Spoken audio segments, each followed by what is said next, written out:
I love this topic. I've been thinking about it so much recently. Type A people with type B problems, and type B people with type A problems. Okay. So the insecure overachiever needs to learn how to lie in a hammock. Yeah. And the lazy person who's on the verge of bankruptcy needs David Goggins shouting in their face. Yeah. Right? Yeah.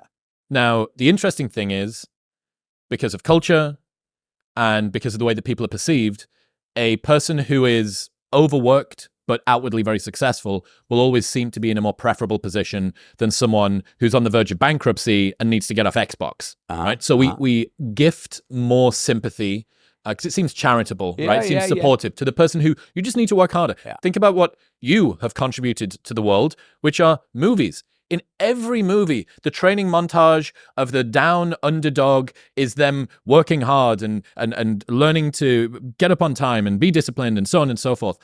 I don't know of any movies where a guy learns to log out of Slack at 6 p.m. and lie on a beach holiday. Right? How like opulent and transactional and dopaminergic are you that you need to be taught how to chill out? You not know there's people out there that would kill to be in the position that you are? That's the dialogue right there. That's interesting. How about a movie about the a low handicap movie for the type A that needs to learn how to get off Slack and go hang in a hammock and pulls that off. And don't ask permission to tell it.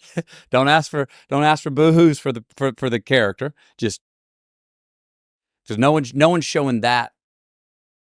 I mean, look, what do we do today? What are the things going? You probably know better than I do. There's a lot of, it's like people have gotten much more into meditation.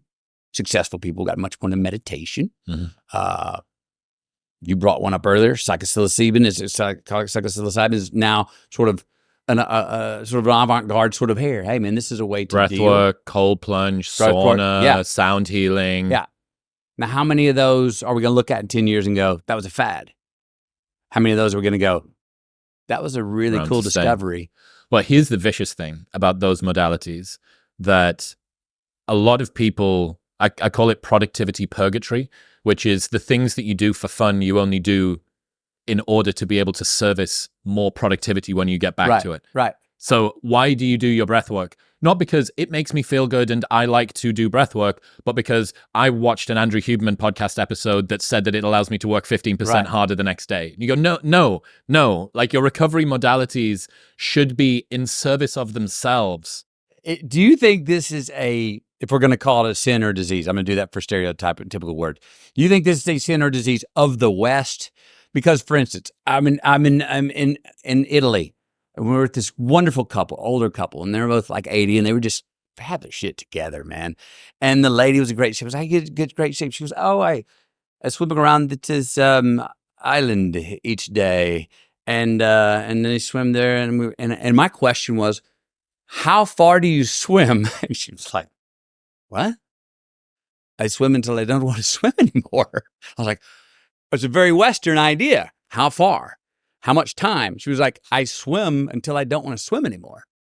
You wanted to quantify it. I was quantifying. You tracked it on Strava, right? You've got a spreadsheet for this. Do you have your ring. Oura ring on it? She was like, what? She was confused at my question.